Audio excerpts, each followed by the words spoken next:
중국인들이 한국에 와서 장사를 하는 업종이 크게 한 5가지 정도밖에 안 돼. 그런데 이 중식당도 부류가 2가지가 있어. 이 중식업은 어떻게 됐느냐? 이것도 우리가 아주 교묘하게 계속해서 말살해왔어. 그런 과정에서 어떤 일이 있었느냐? 점점 모여서 집단 거주촌으로 마지막까지 군락을 이뤘던 것이 전부 소공동이야. 존슨 대통령 이후 이거는 정말 내가 장담하는데 박정희의 지시 아래 한 거야. 어떻게 됐느냐?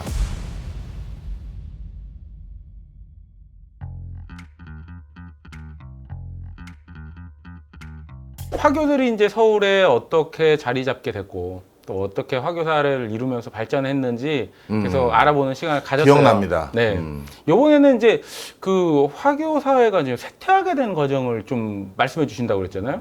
맞아, 네. 맞아. 어떻게 시작된 거예요? 화교의 우리나라 사회에서의 어떤 뭐라 그럴까 영향력, 그 다음에 시장 지배력은 일제 강점기 때부터 그 다음에 박정희 시절 때까지 쭉 그 기간 내내 거쳐서 이거를 대놓고 또는 교묘하게 말살하지 않았으면 우리나라도 동남아와 비슷한 수준의 화교의 경제력을 갖게 됐을 거야. 네.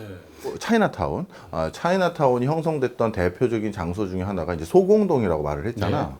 네. 이 소공동의 뭐 땅값은 뭐 이루 말할 거 없지. 그럼요. 그 다음에 나머지 하나가 어디냐면 소공동 그쪽 부지에서 또 어디 쪽에 있었냐면 지금 플라자 호텔이 있는데 거기가 중국인들 상권이 아주 빼곡히 있었던 데야. 시청 맞은편. 그렇지. 지난번에 존슨 대통령 그 네. 기념행사 맞은편 딱 비춰줬는데 아주 남루했다고 했지.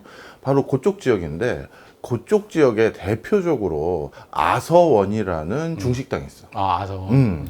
이 아서원이라는 중식당은 어느 정도냐면 이렇게 보면 됩니다. 중국인들이 한국에 와서 장사를 하는 업종이 크게 한 5가지 정도밖에 안 돼. 그 중에 하나가 중식당이야. 중식당 당연히 들어가겠죠. 그런데 이 중식당도 부류가 2가지가 있어. 중국인들이 중식당 많이 했던 것 중에 하나가 북촌 지역이 하나 있고 소공 지역이 하나 있어. 근데 북촌 지역은 주로 고객이 조선인이었고 고객이. 그 다음에 소공동과 이쪽 시청 근처 이쪽 거기도 소공동이야. 그 근처는 철저히 일본인들 대상으로 그 중식당을 하는 거야. 그런데 조선인들 대상으로 중식당을 하는 곳은 이게 옛날에 호떡 장사랑 똑같아.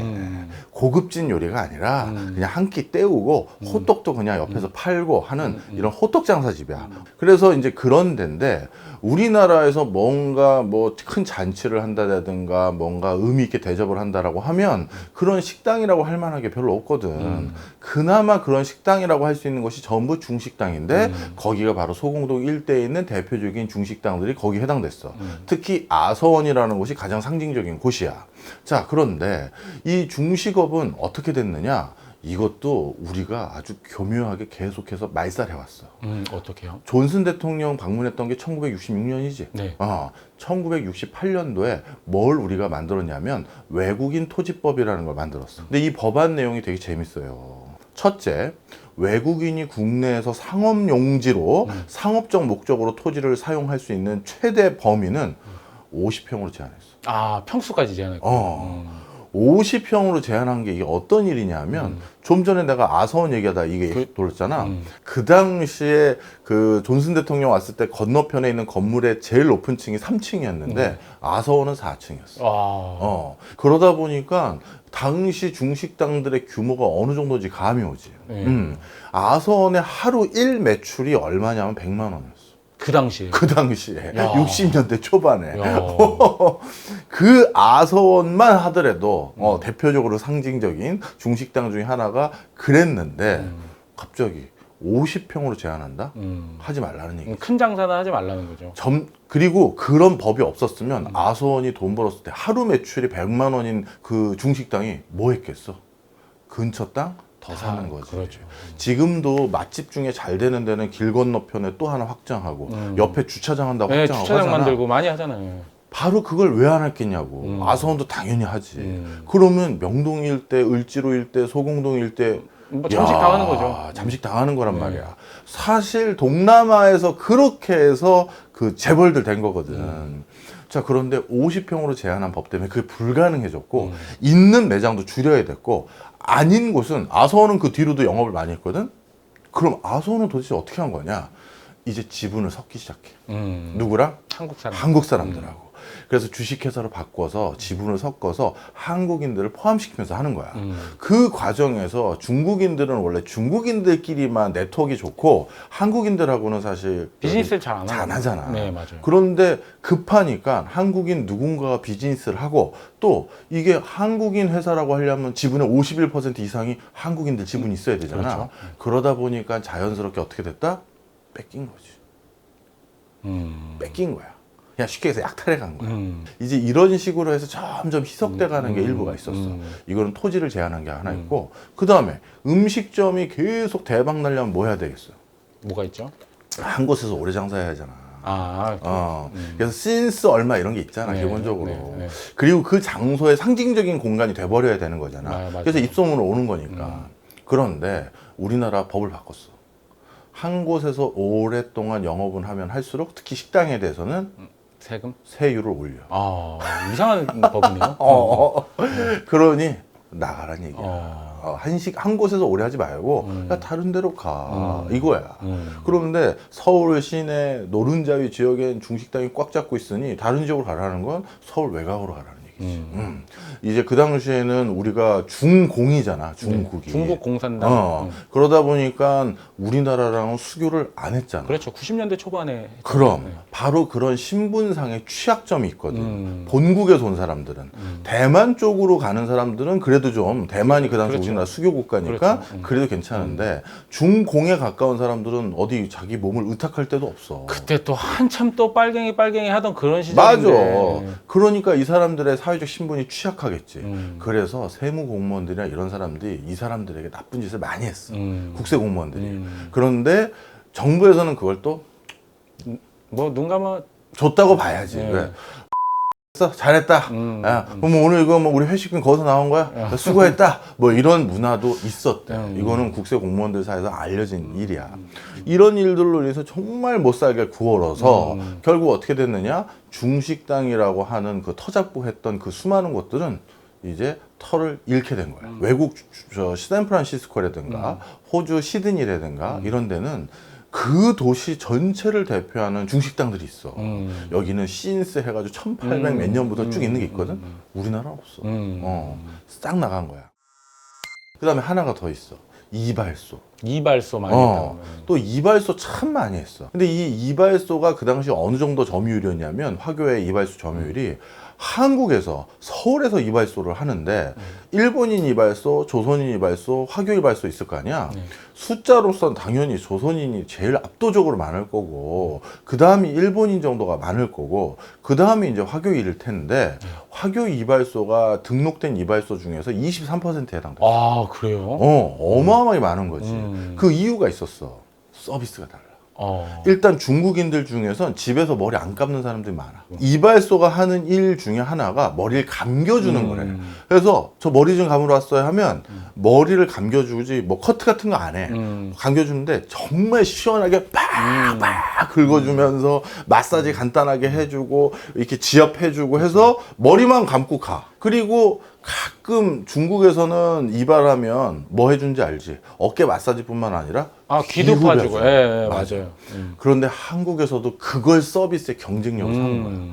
중국인 일단 이발소를 가면 조선인이나 일본인 이발소보다 싸고 쌀 뿐만 아니라 귀도 후벼주고 어깨도 이렇게 해주는 이 추가적인 서비스가 있더라 해서 시장 점유율이 23%를 장악한 거야. 대단한 거네요. 그러다 보니까 그때 초창기 일본인 때 시절부터 이걸 몰아내야겠다.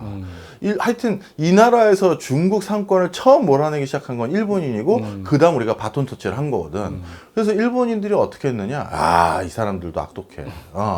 그 위생보건과 관련된 어떤 그 명분을 들어서 이발업도 사람 몸을 다루는 것이니 위생과 보건과 관련한 자격증을 취득해야 된다라는 명분을 가지고 자격증 제도를 하는 거야. 그런데 그 시험을 뭘로 했다? 우리 한글로 한 거야. 왠지 상상이 갔어요.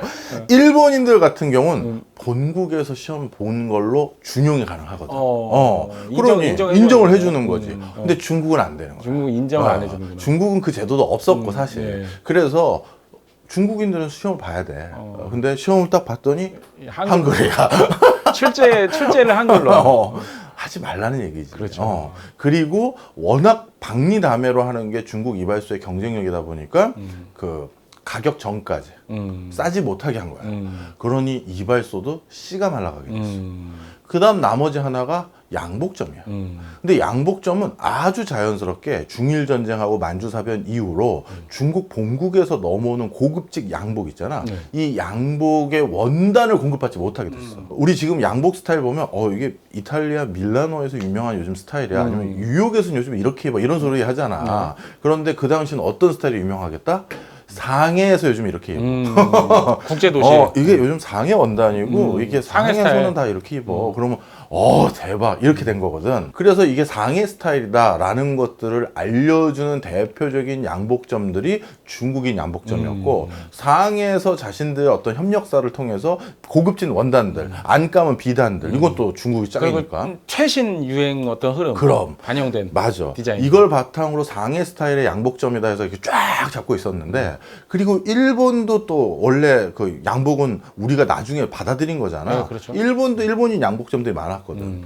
그런데 이건 아주 자연스럽게 중일전쟁 만주사변 때 원단 자체를 중국으로부터 공급받는 루트가 끊겨버린 거야. 그러다 보니까 양복점들도 전부 씨가 말랐어. 본국이 뭐 난린데요. 뭐. 본국이 난린데. 네.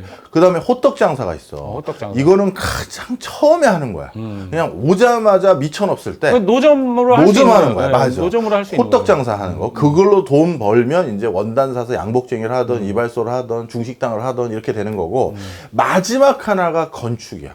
건축이요. 의외네요. 상해나 이런 데는 그 당시만 해도 근대식 건물이 많았을 거 아니야. 네, 그렇죠. 거기서 건축하는 그 어떤 뭐 미장이라고 우리가 흔히 부르는 이런 일을 했던 뭐든 간에 이 현대식 건물을 제대로 석재 건물을 지어본 사람들의 이 노하우는 중국인들밖에 없거든. 현대식 건물. 그렇지. 일본인들은 또 다 나갔으니까. 그렇죠. 그래서 사실 명동성당 건립했을 때도 중국 엔지니어들이 다 한 거야. 그랬구나.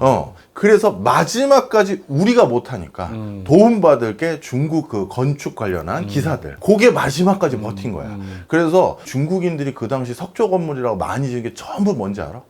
성당, 교회들. 교회. 그때도 교회는 번듯한 게 많았거든. 규모가 그리고 일반 가정집보다 훨씬 더 크잖아요. 그럼 네. 맞아. 그리고 높이 져야 되잖아. 네, 높이 성당은. 져야 되죠. 그러다 보니까 이 교회와 같이 이렇게 되다 보니 또 교회는 기독교니까 또 미국에서도 약간 비호를 받을 수가 있고, 그렇죠. 바로 그런 이유들로 인해서 마지막까지 화교 세력들이 그래도 돈 꽤나 벌고 있던 사람들은 이 건축 관련한 분들이 유일하게 남아있는 거야. 자, 그런 과정에서 어떤 일이 있었느냐. 뭐 하여튼 나머지 이렇게 자꾸 못 살게 구니까 점점 모여서 집단 거주촌으로 마지막까지 군락을 이뤘던 것이 전부 소공동이에요. 관수동이나 서포교 이런 데선 다 물러났고 없어졌고. 이쪽에 다 모여 있는데, 존슨 대통령 자주 나오네. 네. 존슨 대통령 이후 이거는 정말 내가 장담하는데 박정희의 지시 아래 한 거야. 네. 어떻게 됐느냐. 그 사람들은 한국이라면 지금도 일을 가라. 저쪽을 싹 밀어야겠다. 이건 정부에서 완전 짜고 친 고스톱이다라고 생각한 게, 그 당시 우리나라가 화교에 우호적이지 않아. 절대. 당신들 여기 땅을 우리가 사줄게. 얼마를 불렀냐면 남궁현이 계속 버티는데 삽을 못 드는 거야.